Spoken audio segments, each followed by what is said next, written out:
Hello, good afternoon. This is the book that we are going to use. Sa paano siya? If MPR Elect 1. If MPR Elect 1. Muna siya nga libro. Ako lang na sabot ang publisher ani. This will come out. Abot kung naana ba. Kung tanong lang kang Ma'am Disem kung naana ba. So far, akong differentiate sa inyo sa inyong assignment, i-distinguish ang fixed mindset o ang growth mindset. Growth mindset.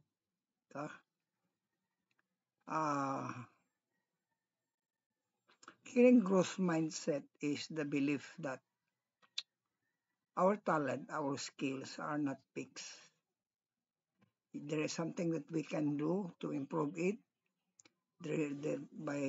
probably by hard work and long hours of study.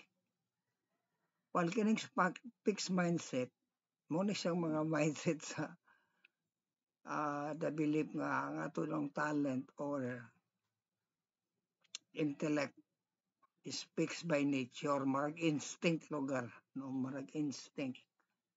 Kining growth mindset actually is necessary ni siya gikan pa ni sa karang-karang tao sa una. Kundi lang gigamit para mo survive ang tao. O survival. Gitawag nato ni siya in another English version. Gitawag ta ni siya intuition, no? So, ang growth mindset is over and above din isa sa fixed mindset. The belief that our talent and our intelligence are not fixed by nature. It can be improved through long hours of study, diligence, and possibly through experience, no? Taas ng imong growth mindset. So, kung ako inyong pangutanon, ingani ang gidanta ang tao kay nakaadto na tag moon, nakaadto na tag Saturn. We are exploring the outer space. Na ganito gitawag ta nimo karon og intergalactic world. We are actually visiting other planets. Pero most of these are still in the robotic stage. And there are some evidence nga sa neuroscience nga there is a growth mindset yun. Gibasihan nato ay fixed evidence ani. Ang author gil ani akong gibasihan, ang author ani is si Carol Dweck.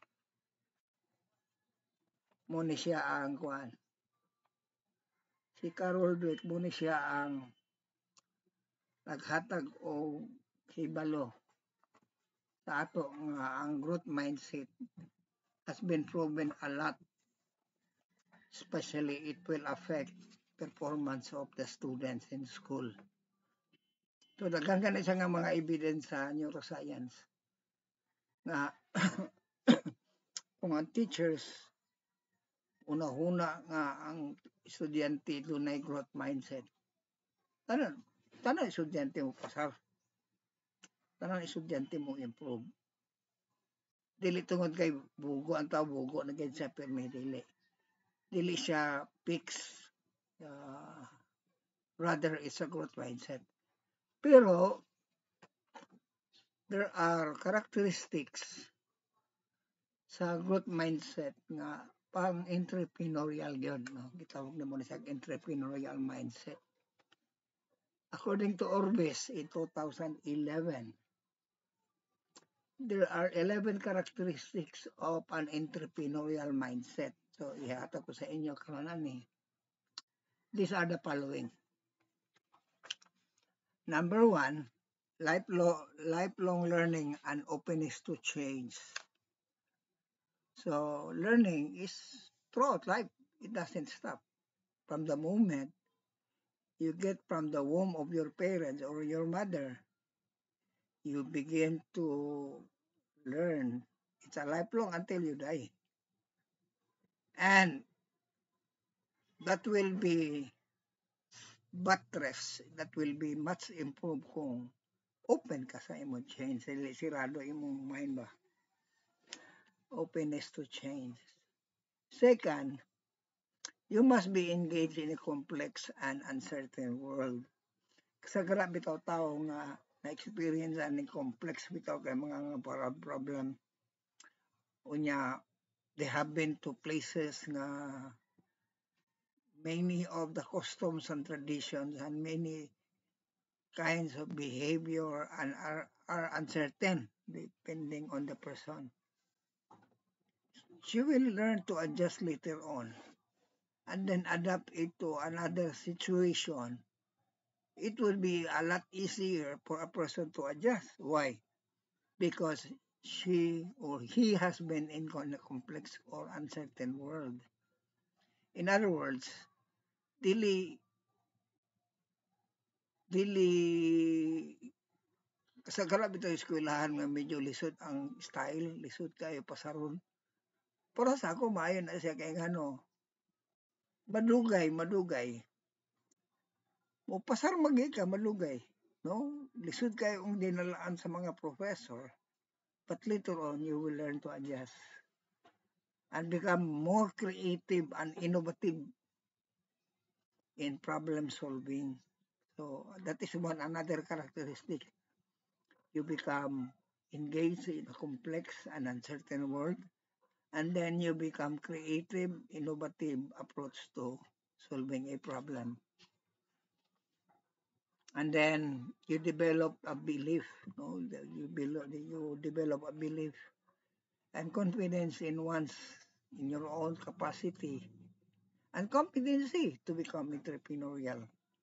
No, to become entrepreneur is a big challenge. Not only nga nagkulang ka kapital, it's a challenge in the sense nga you have to be confident nga ang imong decision will turn out to be good and you are competent as an entrepreneur. Okay? You have the desire, motivation, and intention to to business practice or to practice entrepreneurship and behave entrepreneurially. And behave entrepreneurially. And then take initiative and personal responsibility for actions. Okay. Na kay mga inisyatibo, unya na po kay mga kitawag nimo o personal good responsibility whatever you do to your sisters or brothers, to your neighbors, to your customers, etc., etc. And then usually entrepreneurs have to attend their goals in life. And then because they have the pursuit of attaining that goal, they have the personal mastery of creating values, no? Anong value creation sa yung kana sa mga entrepreneur. Because it has been their goal attainment in their personal life and they have the personal mastery of it and towards action. And then pursuit of goal attainment through personal mastery. Okay, through pursuit of goal attainment through personal mastery and value creation. And then you must learn how to recognize opportunity. Kanang gingon nila nga kung kini kuno mga problema sa tao ang luyoan na is opportunity. So in every struggle there is opportunity behind. So you must be able to recognize that in everything we do in life, whether it's small or big, there is always what we call a twin goal attainment, which is opportunity. So muna ganyan nila nga sa kada step towards the unknown is an opportunity. And you must have the grit and perseverance in facing challenges. Kung dili ka mo succeed karon, try again. This enthusiasm, persevere in the face of challenges. And of course, one characteristic that the entrepreneurial mindset is you must be able to take risks. No, for every risk there is an opportunity. Therefore, take risks that lead to learning, growth, and value. And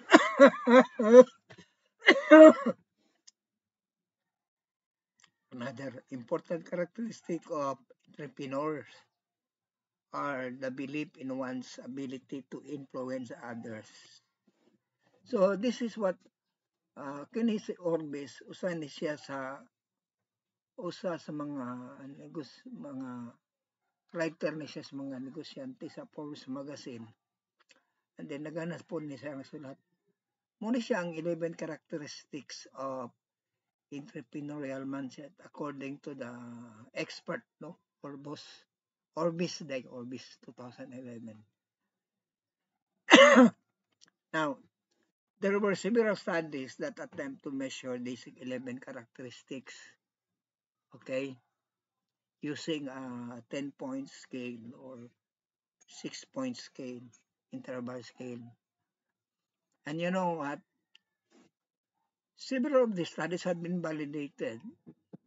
It measures a specific dimension yun.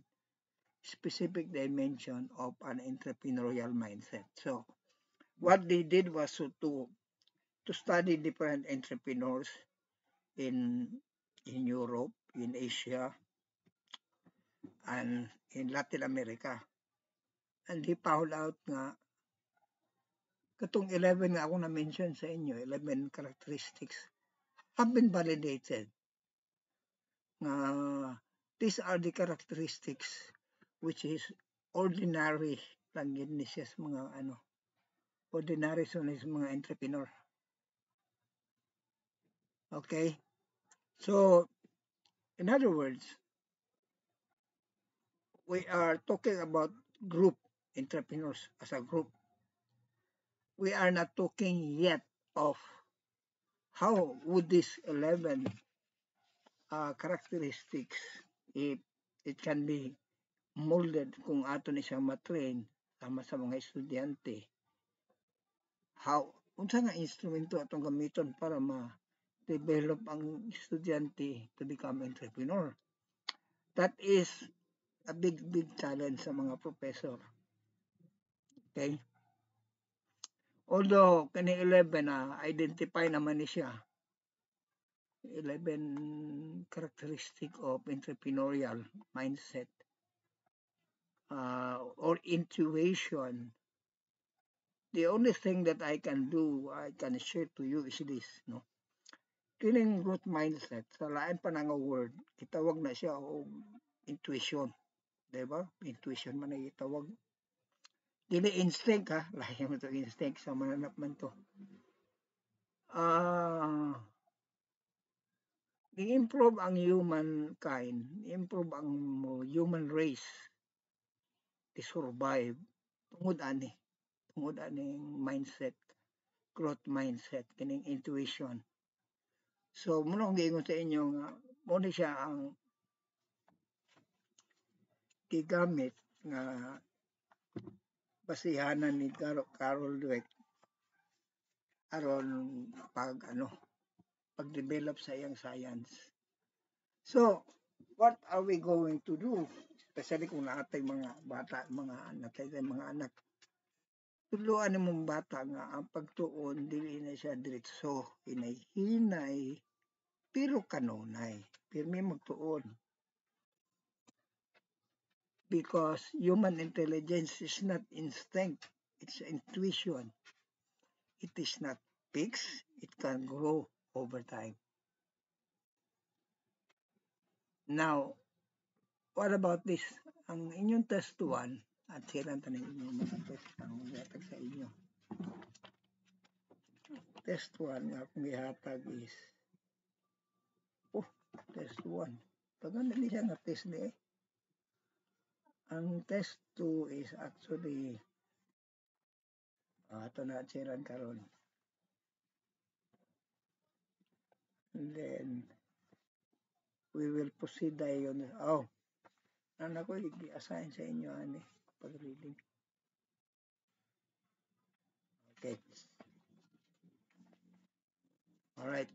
Human intelligence is the same an instinct. The answer is, that is false. Human intelligence is not an instinct, no?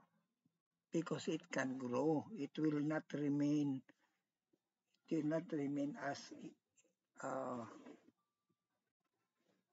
around mo ang growth sa mankind, no? Pag-ambag ni Armstrong gikan sa iyang capsule gipaingon dito sa moon, kita ni mga one step forward, meaning one step for intergalactic. So, pwede na mo bisita intergalaxy. And then number 2, there is a correlation between intelligence and brain size. The answer is false again. False again. Why? Intelligence is not permanent. Intelligence is growing. So, pero naay part sa atong intelligence nang gitawag nimo og where the cognitive function starts. Taas kayo ang imong gray matter. Ako kay substance imong gray matter ana. Mas taas ka o cognitive ability.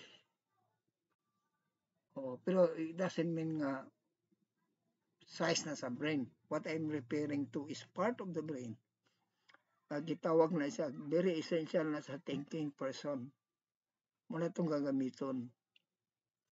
Now, usually, kung mag-think ang tao, ang imong brain size, ga-contract,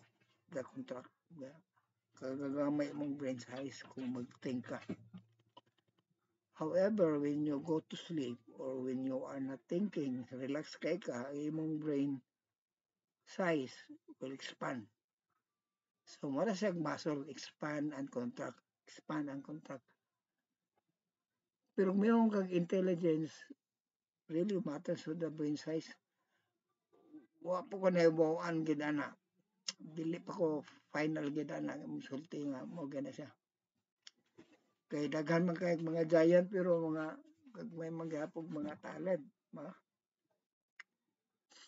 ba? Intelligence can increase or decrease depending on time spent for mental exercise. This is true. Intelligence can increase or decrease depending on time spent for mental exercise. For example,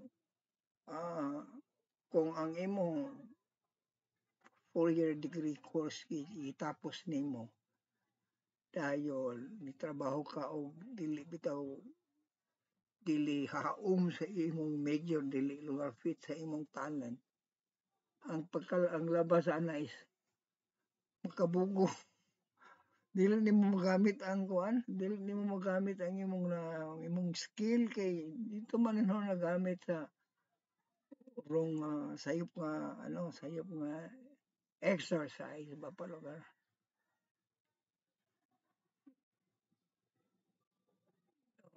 Okay. So, intelligence can increase, especially kung imong gagamiton na siya kanunay. No? For mental exercise. People who are good at a particular skill I've spent a lot of time practicing that skill. That's true. Kana bitong mag-exercise ka, mamala siya. Brain is like a muscle. It contracts, it expands. Huh? One can learn new things but cannot change his or her level of intelligence. The answer is false. False na iya. One can think, a person can learn new things, therefore, he may change his or her level of intelligence. That is why exposure is important. Experience is important. Kini mo kong intuition, lugar, aside nga, gitawag na siya growth mindset, but kinahanglan gana siya og exposure or experience to gitawag nimo challenging task, no? Problem solving task. Gitawag nimo og maaaro ma-exercise ang imong brain. Only humans have intelligence. Other animals have mainly instincts. The answer is true. Kasagara gyud kung mayong kag intuition or intuitive. Only humans have intuition. Animals have mainly instincts. Pero na ilang gitawag nga, ilang level of instincts are higher. For example, a dolphin can hear a submarine siguro mga 100 kilometers away. Madunggan niya. Pero it doesn't mean nga intelligence. Instinct pa rin yan. So, growth mindset increases intelligence. People who are good at a particular skill are born with higher level of natural ability. The answer is false. No? May tao nga tungod siguro sa iyang heredity, tungod sa iyang parents, born niya nga genius. But it doesn't mean nga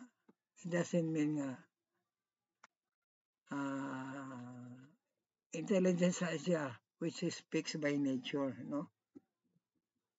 Like for example, kasagara daw mga successful entrepreneurs usually are have parents who are also successful entrepreneurs. That means namana nila ang ilang business skills.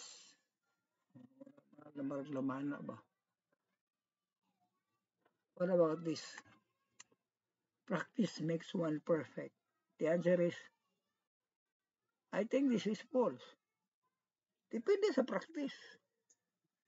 Practice makes one perfect. Na depende sa practice.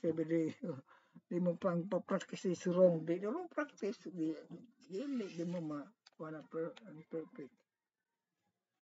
And then test 2. By the way, this is the book, ha? This is the book. Entrepreneurial Mind. Authored by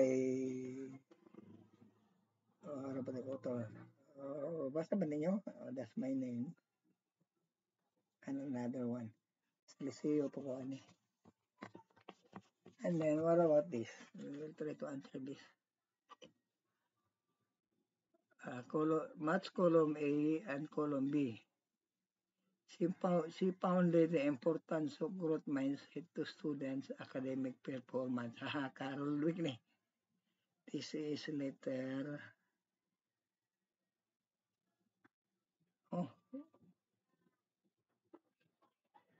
G. Letter G. Carol Dweck.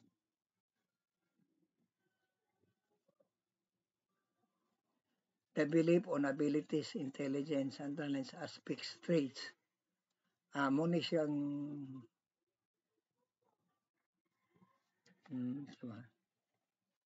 J. The belief on abilities, intelligence that are fixed mindset man siya. Teachers' prior beliefs or mindset also influence on students' learning. Oh, yeah. Munang di ko gatuo gid nga na estudyante nga bugo gid lugar dili. Tungod na sa mga circumstances siguro, tungod suro sa ilang family. Dili ta mag-eskwela ang bata. Pero, it doesn't mean nga bugo na bugo na gid siya, dili. Usahay man gud ning teacher do sa maka-influence. Kay kung ang bata maayo, kunya sa teacher dili, ang labas gamay gamay grado kay dili man pareha. Dili man atone ang ilang behavior. There is a positive correlation between intelligence and volume of the brain. As I've said, di pa kaya ko magkasi any with finality, but I'm sure nga I have read some article nga brain size somehow indicate intelligence. Okay? For example, compare nimo ang brain sa ape o sa orangutan. Basta ko man lugar kay orangutan, dako kay brain size. Kung tanaw nimo, mas trainable, no? Mas trainable dagan na kay mga astronaut nga gikan sa kuan. I-try nilang pero unruly dili nila nakaka-train.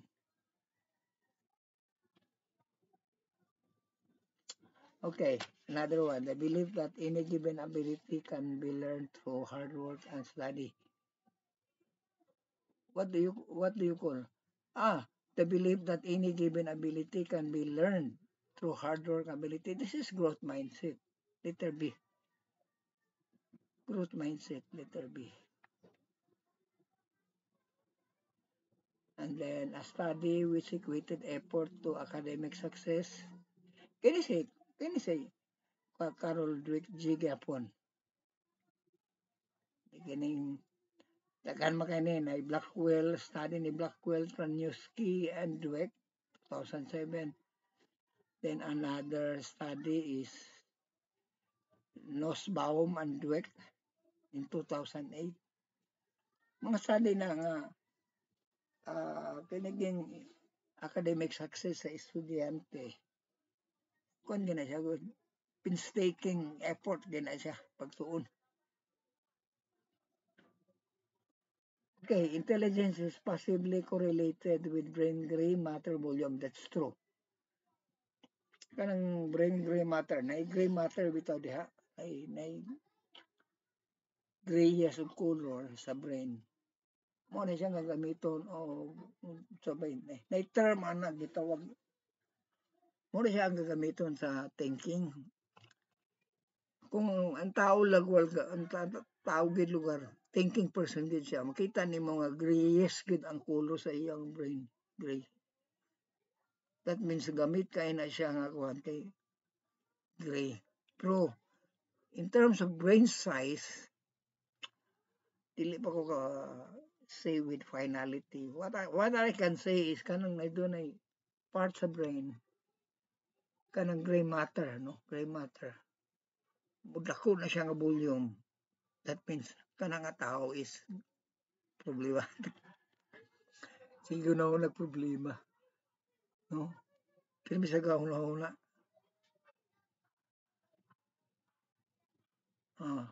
Positive correlation between cortical thickness and neural efficiency and intelligence. That's true. This is a study by Hadjer and Heigel et al. In 1988. Kita nila nga kining cortical thickness, baga kay imong cortical. Kunya ang imong nipis ang imong cortical. Gamay po lang imong trabaho, gamay imong efficiency ba. So kasagara bitaw efficient kayo nga system. I-studyhan gina siya. Igamitan siya nag-brain.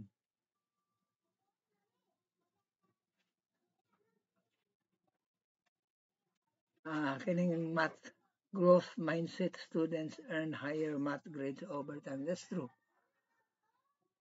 Na mga study ani nga kasagara mga estudyante kakahadlok og mas tungod kay hadlok lang sila. Dahil na ko nakatawo kong lingana nga bisa nga teachers na dili kay nila dili di, kakahadlok sila og kuan, kakahadlok sila og math or numerical ba. Pero it doesn't mean nga dihinay sila. Now, kining activity man sa test 2 ay importante rin inyo ni answeran. I do not know. I'm not sure kung naa na ba ning nga libro. Sige lang kay mga tanong ko ni Ma'am Dicen kung na ba libro ni abot. Okay? And then, all right. And then, na ako'y, basahon ninyo ang chapter 2. Manani is chapter 2. Natin nilang gumikan pa sa 10,000 BC. 10,000 years before Christ. Gikan diri paingon sa modern times. Ado ni ang development sa entrepreneur. Then after that, ansira ninyo ang test 1. Pero ma-perforate man ninyo na. Ninyo mag-isip. Okay? Alright. Chapter 2 is actually development of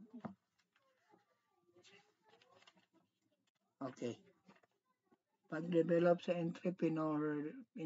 entrepreneurial development. Kita nimong history sa tao nga nag-improve yun, no? Ang pastoral, from agricultural, from por nga stage is people are totally dependent upon nature. Mamuning nomadic stage, mga nomad pa mga tao, totally dependent upon nature. But later on, for thousands and thousands of years, na-develop agad ang tao. And man began to plant, and the first plant I think is mais. Anto karon mais mangyapon ang atong kanon mais. The first plant mo na first na domesticate sa tao. Then pastoral stage when man were able to tame wild animals, pastoral stage. And then industrial revolution, that is when machines were introduced into the agriculture or into the factory. And then we have post-industrial period, more ning information era pag-introduce sa computer in 1933 and 1940. And then tanaw ninyo din ang development sa entrepreneur to the present, no? Isiti magitawag anak karon, then you must be able to answer test 1. Test 1 naman siguro. And test 2. Okay? For example, no? Sa test 2 refers to the period when primitive men lived by hunting and gathering. Kung ano man siya?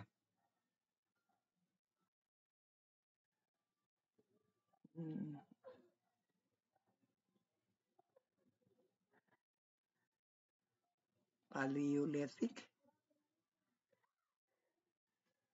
Paleolithic. Letter F. Positive link between low fertility to economic development.